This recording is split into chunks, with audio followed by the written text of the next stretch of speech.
আজকে ইডির তল্লাশিতে বাধা দেয় মমতা ব্যানার্জি। কিন্তু কেন কেন এই বাধা? আর এই আইপ্যাক কি বিষয় জানেন কি? তাহলে একটু জেনে নেওয়ার চেষ্টা করি। 2020 সালে সিবিআই কয়লা পাচার সংক্রান্ত একটি এফআইআর দায়ের করে। এই এফআইআর ভিত্তিতে পিএমএলএ 2002 অনুযায়ী তদন্ত শুরু করে ইডি।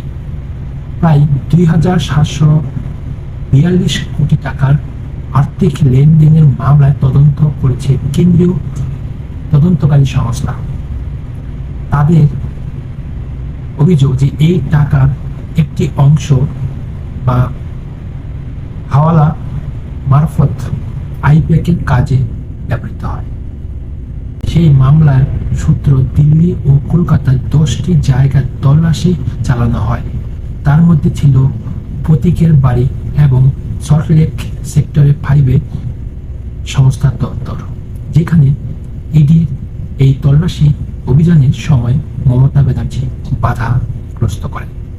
আর সেই ফুটেজ আপনারা অবশ্যই দেখেছেন। এবং তারই পরিবর্তে যে একটি মিছিল বের করেন এবং তিনি বলেন এই মিছিলটি বের হয় যাদবপুর থেকে হাজারা পদযাত্রা শুরু করেন এর প্রতিবাদে।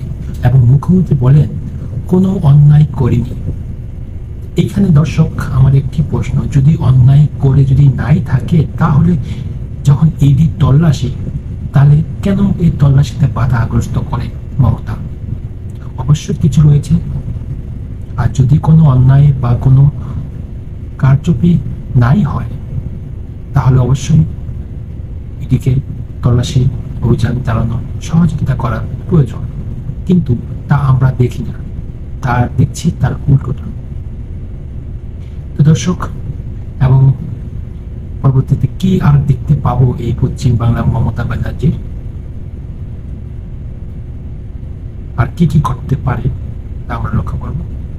দর্শক, যদি ভিডিওটা ভালো হয় তাহলে অবশ্যই লাইক, শেয়ার, কমেন্ট এবং সাবস্ক্রাইব করতে ভুলবেন না।